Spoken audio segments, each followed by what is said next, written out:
ABD'de yaşayan ünlü Uygur şair ve entelektüel Tahir Hamut İzgil, Gece Tutuklanmayı Beklerken isimli kitabıyla ilgili Amerikan basınına konuştu.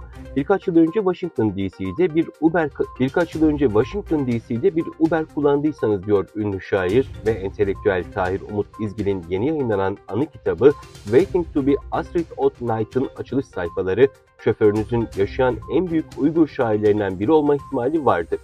Ancak Geceleri Tutuklanmayı Beklerken sadece bir anı kitabından daha fazlasıdır. Kitap görünüşte İzgil'in hayatı hakkında bir hikayedir. Ağırlıklı olarak Uygurların yaşadığı Çin'in kuzeybatı bölgesi olan memleketi Sincan'da büyüdüğü zamandan Çin hükümetinin Uygurlara yönelik yoğunlaşan baskılarına ve nihayetinde ailesinin Pekin'in sözde yeniden eğitim kamplarına girmeden önce ülkeden kaçmaya yönelik üzücü girişimlerine kadar.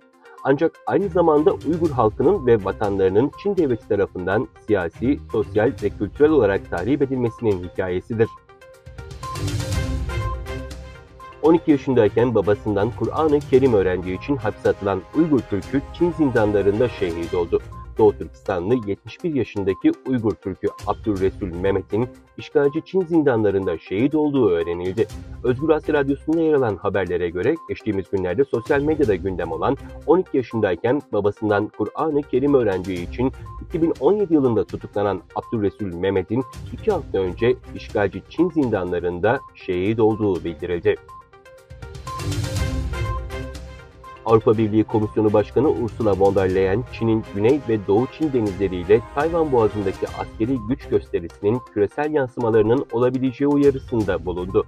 Von der Leyen, Filipinler ziyareti sırasında Filipinler İş Forumu'nda yaptığı konuşmada Hint-Pasifik bölgesinde ulusal güvenliği güçlendirmek için bu ülkeyle işbirliğini artıracaklarını söyledi. Çin Komünist Parti lideri Xi Jinping, Çin ordusunun kuruluşunun 96. yılı dolayısıyla Batı Cephesi Komutanlığı'na yaptığı ziyarette orduya modernleşme çağrısında bulundu. Xinhua Haber Ajansı'na göre Xi, 1 Ağustos'ta Çin ordusunun 96. kuruluş yılı öncesinde Batı Cephesi Komutanlığı'ndaki hava kuvvetlerine ziyarette bulundu. Çin Komünist Parti lideri Xi, ziyaretinde hava savunma faaliyetlerinin düzenli icrasının önemine dikkat çekerek ordunun hazırlıklı olması ve hava sahası güvenliğinin geliştirilmesi gerektiğini ifade etti. Özbekistan Savunma Bakanlığı Enformasyon ve Kitle İletişim Dairesi tarafından açıklandığına göre UZAS 2023 bilgisayar destekli ilk ortak Özbek-Azerbaycan askeri tatbikatı bu yıl 27 Temmuz-1 Ağustos tarihleri arasında Taşkent bölgesindeki Çirçik eğitim sahasında gerçekleşti. Çin'in kuzeyindeki Hubei eyaletinde Dokçili tayfununun yol açtığı seller nedeniyle 1,2 milyon kişi tahliye edildi. Sarı Nehir'in çok sayıda kolunun buluştuğu eyaletteki toplama havzalarının bulunduğu yerlerde çok sayıda ilçe, kasaba ve köy su altında kaldı.